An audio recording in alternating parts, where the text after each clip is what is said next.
I don't have Toronto in the playoffs Why? because I just don't see it, John. Like they're a bunch of young guys. They're a solid team, but I don't see it. I named you the 8 teams that I think that are better than them. I think they could probably get a play-in, but congratulations, you got a play-in. What do you want, a cookie or something? That is so disrespectful. It's not disrespectful, dude. They don't have their best player is Pascal Siakam, And and they he's won an all-star. 48 games last year with That's Pascal fine. The Siakam. East is better this year, though. And so The are East is they. better this year. They You are got much better too. Cleveland, and you got Brooklyn reformed, and you have Atlanta with DeJounte Murray now. East is better this year. You know the crazy thing? So I look at the Eastern Conference and I look at the teams that at least I have put in. I do have Toronto in there. That's the only team that I think teams will be trying to set themselves up to play against them. Oh yeah, Well, because they know they Philly can did beat that. them. This is a top 12 team in the Raptors. They're a very good, very safe playing Top 12 team of playoff what? team. Top 12 team in the game and a top 6 team in the East. They're not a playing team. They're above that level. Brandon, But are you telling this is a championship contender? No, they're a level below that. They're a safe playing playoff team. No, that they're a can level below go to the that. second round. They're a level below that. Brandon, No, I they're think not. you Dude, they have overvalue. no, but this is it, John. They have This is a nobody. star-driven league. They have no star. Yes, they do. They have 2 stars. Who are their Pascal stars? Siakam lost his He's not a 2021 offseason and went on. He had shoulder surgery, very serious, had no time to work, came back 3 weeks into the season and was an All-NBA player. Fred VanVleet last year was an All-Star, then had a knee injury ruin his season. When you look at the starting lineup, it's one of the best in basketball with an elite head coach and a much better bench. Yes. Stop. I differ. These are my levels. This is how I look at it. My levels. Superstar. He's about to sneeze. God bless you. Superstar, star, all-star. All right. That's how I see it. Pascal Siakam is an all-star caliber player. Fred VanVleet, I don't think he's an all-star caliber player when you really compare him to all the other guards in the NBA. I got to be honest. When you compare him to his contemporaries, he doesn't stack up against those other guys. His field goal percentage is really low. I think it hovers around 39, 40% from the field, which is not good at all. He's a liability on defense. He can make shots. He's not afraid to take a shot. He can make clutch shots. Sorry, did you just call Fred VanVleet a liability on defense? Yeah, he's a small guy. But he was borderline all defense last year. I know he's 6 foot, but he's an elite guard defender. Okay, but he's going to get taken advantage of by the big guys. You saw what he did on Steph Curry in the 2019 finals. I said big guys. But still, you look at this lineup, he's the only one that is not 6'5" or over. So don't call him a liability. Okay, fine. I will. Okay, but I will say he's a liability. If when you get in the playoffs and you've got guys like Jason Tatum and Jaylen Brown who are much bigger than him, and they're going to be, doing the switch and whatever BS with the pick and roll, and they're going to target Fred VanVleet. That's what they're not going to go after Pascal. They're not going to go after Scotty Barnes. They're not going to go after the other bigger guys. They're going to go after the small guy. Who is the guide for Kyle? Huh? Who is the guide for Fred VanVleet entering the NBA? Teaching him the veteran tricks he now has. Kyle Lowry. Look at him. Look at the way he can defend at 6 foot. He can switch into bigger players. I think Kyle Lowry's got a little bit of a thicker load to him, but I see where you're coming from. For me, no, I just don't see it in Toronto. I'm sorry. Did you see it last year at Toronto? In terms of what, in terms of, did you see it last year? Was this your takeaway with them? Yeah, that's why I'm saying it. They won almost 50 games. Okay, but again, in the East, that wasn't as good as it is this year. The East is better. Do you not agree with that? I don't think you realize the issue with this Raptors team last year was Nick Nurse was running his players into the ground, and they were dealing with injuries while playing. In the postseason, if Scotty Barnes doesn't get injured early on in that Toronto series, Thaddeus Young is really one of their only 2 capable injuries bench are a players. Part of the game, John. But that was because of their lack of depth. And this offseason, they added a handful of good bench players. And Otto Porter Jr. from the Warriors played a key role in that championship. Okay, but John, it doesn't come down to those guys when you don't have the stars to match up with the other teams in the East. But here's my issue. The regular season is not just about star power. That's one I don't care. I'm not talking about the regular season, though. I'm talking about the postseason because we're picking playoff teams right now.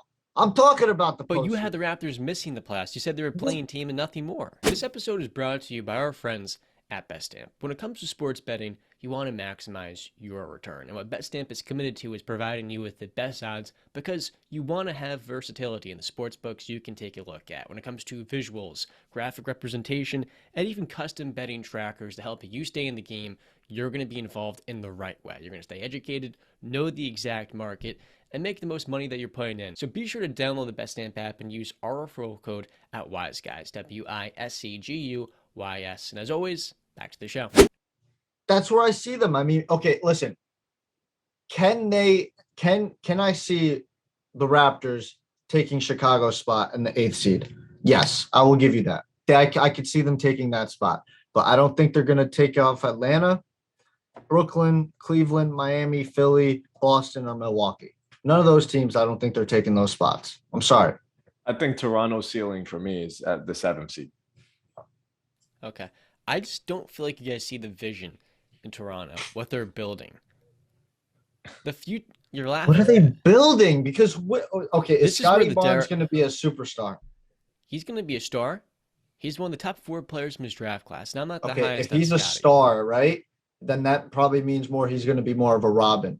And he's going to be a Donovan Mitchell where he needs another guy to be better than him to take to the promised land. You guys don't see the vision because when you talk about the best organizations in basketball, like your Miami Heat, the Raptors develop and evaluate talent, finding it better than anybody. And when you look at this group, they're very well coached, and most of all, their blueprint to building is around the future of the NBA. 6'8", versatile wing players, kind of a egalitarian approach where no player has a weakness. Defensively, they have so much length and size to challenge teams.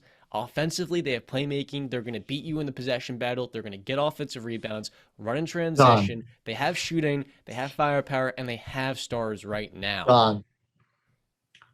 What were the Toronto Raptors before they got Kawhi Leonard? A playoff shoe-in, top 3 seed perennially. Always getting beat by LeBron James, the greatest player of all time. Because he could, not the greatest, second greatest. Getting beat then. Then before that, it was Chris Bosh. He did his thing. I have high respect for Chris Bosh, but they were never more than first round exit, maybe second round team. Yeah, they made the playoffs a couple times. Then before that, it was the Vince Carter, Tracy McGrady for a little bit before he got traded era. What were they? I think they never won their division. So, I mean, I'm sorry. I love Nick Nurse. I think he's a top head coach. I think he's an elite head coach. But it's a star-driven league. I will say that again. It's a star-driven league, John. And I think you're missing that point. Me and Justin see the talent. We see the good players. We see the elite head coach. But what was the reason that they won the championship in 2019? Because a superstar came knocking. They got gifted. He didn't come knocking. They knocked on his door. Okay, yes, but it was a forced trade because Kawhi wanted out of San Antonio, and Toronto was like really the only place that they were going to send him, and whatever. He went there, he did his 1 year, and then he left. They're not getting that again. No superstar is coming to Toronto. I'm sorry, they're not. Drake can try all he wants to convince somebody, but it's not happening. They have to draft a superstar. I don't think they have drafted that superstar. Can they develop that high-level star talent? Right. They can develop that. But I think, John, I think you're looking at me and Brandon saying we're being disrespectful. We're not disrespecting the Raptors. We know that they have solid pieces, but like he said, we're talking about playoff teams. And I don't believe that they're going to get out of the first round. I don't think that they are. Yeah, there's no way. But the same way I said with Cleveland, I don't feel like they match up to the powers in the East. Yes, they play complementary, very good basketball. I mean, you could look at the Hawks that were the 1 seed a couple of years ago. Did anybody actually take them seriously? No. So the Raptors, I kind of look at them the same way where, yeah, I see the talent. There's a lot more talent on the Raptors team than there was on that Hawks team. But there's a lot more talent in Boston. There's a lot more talent in Brooklyn. And when those pieces all come together, even on their best night, I don't think they're better than Boston if they're bringing 80%. of what they have. And I'll say this, right? If Toronto had, let's say, a Jimmy Butler, pluck Jimmy Butler from the Heat, just put him on Toronto. Don't take anything from Toronto, just put him in Toronto. Now we're talking. Because now you have a guy. Now you have a superstar talent. They don't have that guy, John. That's what I'm trying to say, and I think Justin is also trying to say. Don't the fingers down, because you're not getting it. You understand basketball at a high level, okay? It's your life. You literally live and breathe it, and you poop it, okay? You understand that it's a star-driven league. You can sit here and live in fairy tale land and play your Candyland board games and whatever, but I'm living in reality. Come with me, okay? There's no superstar on the team. And when you look at the other teams in the East, their star talent does not match up with those star talents. And that's what it comes down to at the end of the day. They're much better than Chicago. On to the next. Ability. I think they are much better than Chicago also. I have Chicago missing the playoffs. But Brandon, touch on your Western Conference teams. All right, so you want to go West? Let's go. So John's going to be a little disappointed in this one, right? Because I think you've already disappointed John enough.